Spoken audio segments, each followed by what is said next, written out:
अस्सलाम वालेकुम नाजरीन। मैं डॉक्टर मोहम्मद असद हर बार की तरह सवाल जवाब प्रोग्राम का ये 10वां एपिसोड आज फिर आपके सामने लेकर आया हूँ। और हर बार की तरह हमारे सवालों का बेहतरीन दलीलों के साथ जवाब देने के लिए बैठे हुए हैं अल्लामा फरीद साहब। अल्लामा साहब, 10वें एपिसोड में जैसे कि हमारी नमाज पर गुफ्तगू चल रही थी कि उम्मत जो नबी पाक सल्लल्लाहु अलैहि वसल्लम 5 बार नमाजें पढ़ते थे, उम्मत उसी नमाज का सही तरीका कैसे भूल गई। इसी डिबेट को आज आगे बढ़ाते हुए इंशाल्लाह आपसे कुछ गुजारिश है कि इस पे आप रोशनी डालें इंशाल्लाह। औज़ु बिल्लाहि मिनश शैतानिर रजीम, बिस्मिल्लाहिर रहमानिर रहीम, नहमदुहु व नसल्ली अला रसूलिहिल करीम, अम्मा बाद, औज़ु बिल्लाहि मिनश शैतानिर रजीम, बिस्मिल्लाहिर रहमानिर रहीम। इन्नल्लाह व मलाइकतहु युसल्लूना अलन नबी या अय्युहल्लज़ीना आमनू सल्लु अलैहि व सल्लिमु तस्लीमा। अल्लाहुम्मा सल्लि अला मुहम्मदिन व अला आलि मुहम्मदिन व बारिक व सल्लिम। जी, यकीनन पिछले मरतबा भी हम इसी पर गुफ्तगू फ़र्क कर रहे थे और इंशाअल्लाह ताला इसी पर कुछ और गुफ्तगू करेंगे और ये गुफ्तगू का सिलसिला हमारा जारी व सारी रहेगा। बड़ा ही ये जज्बाती मसला है और बड़ा ये ज़रूरी मसला भी है कि हम इस शिद्दत को और इस शिद्दत पसंदी का ख़ात्मा हो जाए। मोमिन और मोमिन एक दूसरे का भाई है। हमें एक दूसरे की खामियों को ना उछाल कर बल्कि एक दूसरे की खामियों को दूर करना चाहिए। हमारी सबसे बड़ी खामी यही है कि हम एक दूसरे पर तंज कसते हैं, ये बड़ी खामी है। उसकी बात को समझने की कोशिश करें। अगर तुम्हारे बुजुर्गों ने तुम्हें कुछ सिखाया है तो उसके भी किसी बुजुर्ग ने उसे सिखाया है। क्या बात है।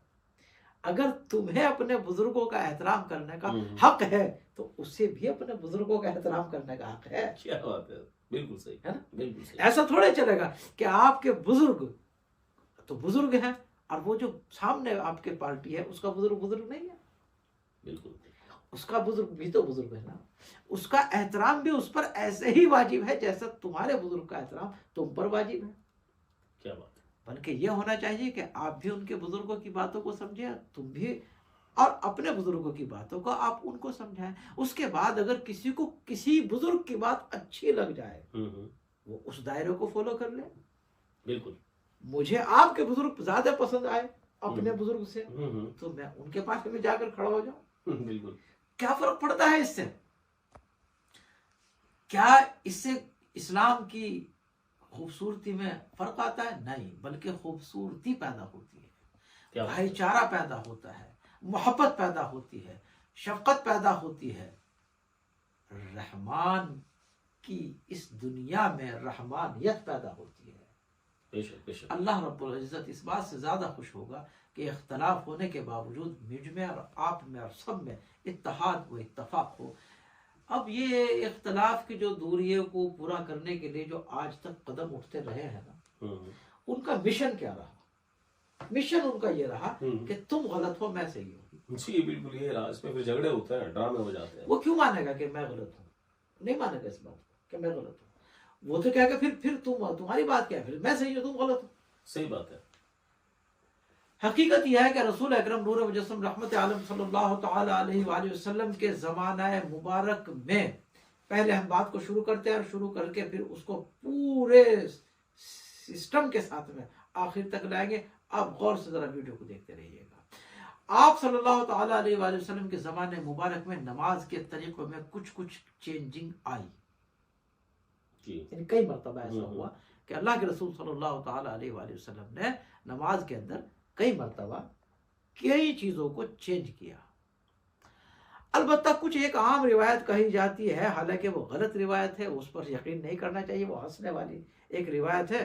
तो वो एक आम, लेकिन यह इतनी मकबूल रिवायत हो गई है, यानी आम जग आलिम तो कोई नहीं कहता इस बात को, किसी भी फिरके का आलिम नहीं कहता, लेकिन ये मशहूर आम है। क्या मशहूर है? हम वो एक रिवायत चल पड़ी है, यानी बेपरों की उड़ती है कि जनाब वो मक्के के अंदर क्या होता था, वो सॉरी मदीने के अंदर जो मुनाफिकीन लोग थे तो वो क्या करते थे कि अपने हाथों आस्तीनों के अंदर बुत छुपा के रखते थे, आस्तीनों के अंदर। अच्छा। और जनाब वो जब वो हाथ जो है ना वो ऐसे अल्लाह अकबर कह के हाथ बांध लिया करते थे, हाँ, हाँ। और जब वो रुकू में जाते उनको संभाल लिया करते थे, और फिर जब सजदा करते थे ना तो वो बुत हाथों को ऐसे आगे करे तो बुत को सजदा करते थे, अल्लाह को सजदा नहीं करते थे। तो ये बिल्कुल बेअक्ल बात है, ये बेवकूफ़ की बात है, ये कोई मकसद जी, नहीं है जी। इस बात का। दर हकीकत बात ये हुई थी हम्म, कि अल्लाह के रसूल सल्लल्लाहु ताला अलैहि वसल्लम ने जब नमाज का दौरा शुरू मदीने के अंदर देखा, और मुनाफिकीन भी मदीने के अंदर गर्दिश करते रहते थे, हम्म, तो एक दिन का वाक़या ये हुआ कि लोग ये कह रहे थे कि देखो ये जो मोहम्मद है ना, हम्म। ये हाथ बांध कर नमाज पढ़ता है, हाथ बांध कर बांध कर नमाज पढ़ता है। जी। तो उसने चिड़ावट में दूसरे बंदे ने उसको जवाब दिया कि हाँ, इन तंज में, कि ये हाथ इसलिए बांधते हैं क्योंकि इनका जो रहमान है वो उसको ये बताते हैं कि उसके भी हाथ बंधे हुए हैं, ओहो। इनके भी हाथ बंधे हुए हैं।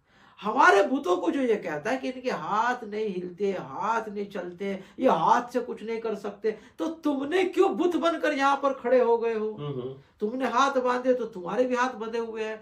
वो क्या बात है? रसूल अकरम सल्लल्लाहु अलैहि वसल्लम को जुमला दोहराते थे, वो कहते हैं ना इनके हाथ बंधे हुए हैं, अल्लाह ने इनके हाथों को बांधा हुआ है, जी, जी, तो जी, ये तो जी। हिल ही नहीं सकते। तो उस टोन के अंदर उसने उसको जवाब दिया कि इनके हाथ बंधे हुए हैं। अल्लाह के रसूल सल्लल्लाहु ताला अलैहि वसल्लम को ये बात बड़ी नागवार गुजरी। आपने अगली नमाज में क्या किया? उन्होंने कहा अल्लाह अकबर, हाथ छोड़ दिए। चलो भाई, आज से हम हाथ नहीं बांधेंगे।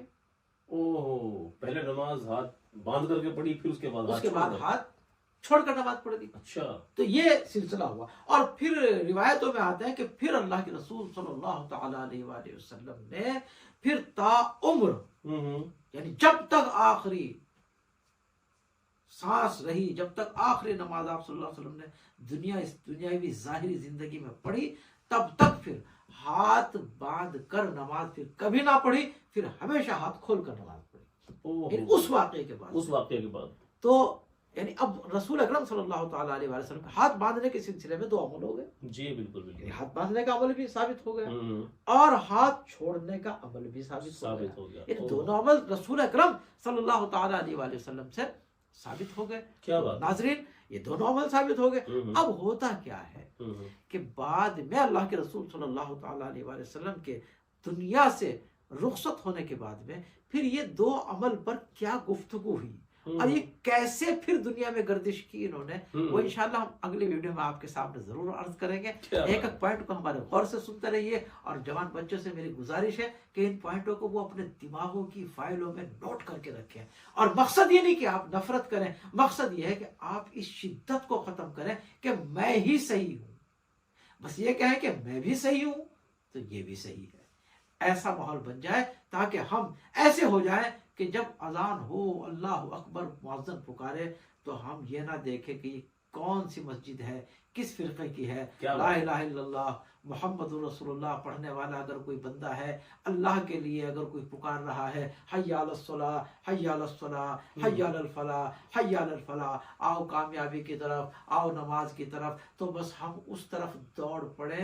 हम ये ना देखें कि इस मस्जिद पे बोर्ड किनका लगा हुआ है, ये इस मस्जिद पे निशानी किसकी लगी हुई है, हमें इसकी जरूरत ना पड़े। बस हम ये से हर बोर्ड हट जाए, जो ला इलाहा इल्लल्लाह मुहम्मदुर रसूलुल्लाह सल्लल्लाहु ताला अलैहि वसल्लम का पढ़ने वाला हो, वो किसी की भी मस्जिद में जाकर नमाज पढ़ सकता है, और उस पर कोई एतराज करने वाला कोई पैदा ना हो। वो अपनी जैसी नमाज पढ़े, अगर उसको हाथ छोड़ के पसंद है, और तो वो जिसको हाथ बांध कर पसंद है वो हाथ बांध कर नमाज पढ़े। इख्तलाफ अपनी अपनी जगह पर रहकर इख्तलाफ खत्म हो सकता है, दूसरे को गिरा कर कभी इख्तलाफ नहीं खत्म होता है। ये हो ही नहीं सकता। एक ही रास्ता है इख्तलाफ खत्म करने का, तुम अपने मकाम पर रहो, मैं अपने मकाम पर रहूं, मगर इंसानियत के नाते हम दोनों भाई भाई हैं। सुभान अल्लाह। इस लिहाज से तो अल्लाह साहब दोनों तरीके से ही हो गए, दोनों तरीके से हो ना। तो इस लिहाज से हम दोनों भाई भाई हैं, तू भी इंसान मैं भी इंसान, दोनों भाई भाई। अच्छा जनाब, अच्छा एक बात, एक मिसाल दूं, उसके बाद मैं वीडियो खत्म कर दूंगा। एक बहुत अच्छी मिसाल मेरे जहन में आ गई। यहाँ का कोई बंदा अगर सऊदी अरेबिया में या लबनान में, मलेशिया में अगर खड़ा हुआ हो और इत्तफाक से उस पर कोई परेशानी लाक हो जाए, अच्छा एक बंदा भागता हुआ आया, मलेशिया में बंदा खड़ा है, जी जी, और वो आया, उसने कहा अरे भाई कौन है आप? कह रहे यार तुम कौन हो? तुम तो हिंदुस्तानी लग रहे हो। कि मैं, हाँ मैं हिंदुस्तानी हूँ, क्या परेशानी है, क्यों हैरान हो, क्यों परेशान हो?